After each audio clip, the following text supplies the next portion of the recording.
ખબરોમાં આગળ વધી સુરતની વાત કરવામાં આવે તો તાજેતરમાં જો પકડાયેલ નકલી નોટના મોટા કૌભાંડને લઈને ગુજરાતનું રાજકારણ ગરમાયું છે।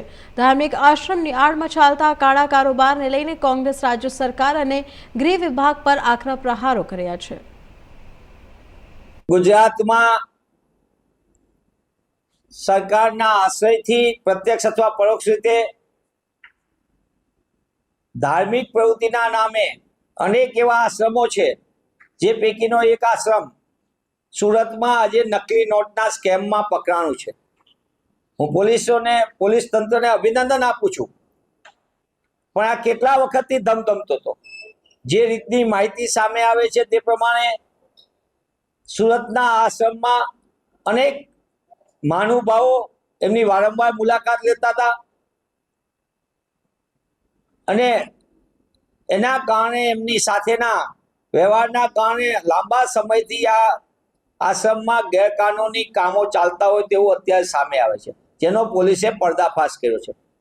પણ હું આપના માધ્યમથી સરકારને અને ખાસ કરીને ગૃહ વિભાગને પૂછવા માંગુ છું, સુરતથી પકડાયેલો આશ્રમ એની સાથે કયા પ્રકારનો નજીકનો નાતો હતો, નકલી નોટોનો કારોબાર કરનારા કયા કયા તત્વો આ ગેંગમાં છે, કારણ કે ગુજરાત સમગ્ર દેશમાં નકલી નોટનું એપી સેન્ટર છે। સૌથી વધુ નકલી નોટો ગુજરાતમાં પકડાય છે અને નાના નાના લોકો પકડાઈને એના મૂળ સુધી જવાબ મોકલવામાં આવતું નથી ને ઝડપવામાં નથી આવતા। અને આ અર્થતંત્ર સામે સૌથી મોટી આતંકવાદી પ્રવૃત્તિ હોય તો નકલી નોટનો કારોબાર છે।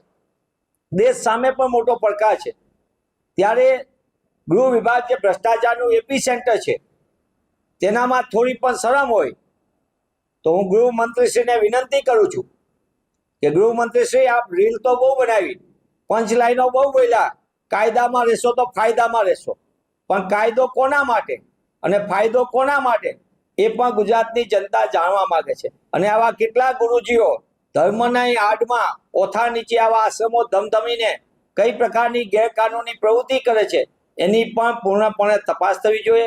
આ નેટવર્ક કેટલા વખતથી ચાલતું હતું, કઈ કઈ જગ્યાએ ચાલતું હતું, એમના કયા કયા પેટા એજન્સીઓ હતી, આ તમામ બાબતની વિસ્તૃત તપાસ પણ થવી જોઈએ।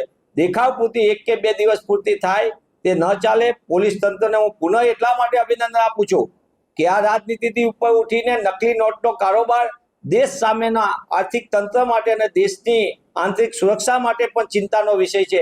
તેવા સંજોગોની અંદર આ આશ્રમ સાથે સંકળાયેલા કોણ કોણ લોકો હતા, કોના આશીર્વાદથી આ તંત્ર ચાલતું હતું, એ પણ